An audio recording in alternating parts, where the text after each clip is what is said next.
Okay, so I couldn't find any videos on YouTube for this, so this is an N15 Pulsar. You probably recognize the dash by now. Stock stereo. So to remove this whole panel, there's actually two Phillips head screws, and they are located just in here, just there and here.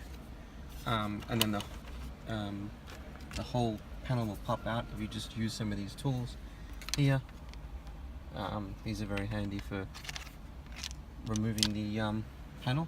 You can do it by your hands. You just flip one of these down and it'll just pop out. You can also see back here that there is still something connected, so we'll have to remove those clips from the back.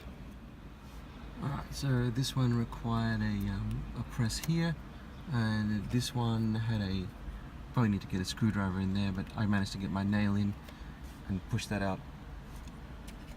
This one was the hazard lights. It was a bit of a pain. You can actually push that switch all the way out, and then you can press it on this side before you remove the panel.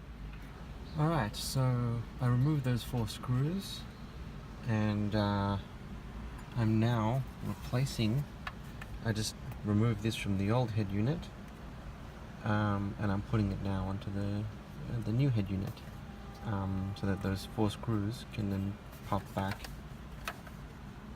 into there. So you can see that you can test which wires are the correct ones. So the ignition is off, so this is just the battery, so the pink is see the little light comes on when it's on pink. And I also tested with the ignition on, and I found that the red wire is the accessories. So the rest of them are speakers, and yeah, you can try searching online to find which ones are which. Alright, so putting everything back in, put those 4 screws in. I wouldn't recommend using that as an earth, but you know, for testing purposes it's pretty good. But you can, there's a couple of screws at the back empty that you can use. You just have to find the correct screw to put in. So these 4 first, then you plug these things in to that bezel panel thing, and the final 2 screws go in here.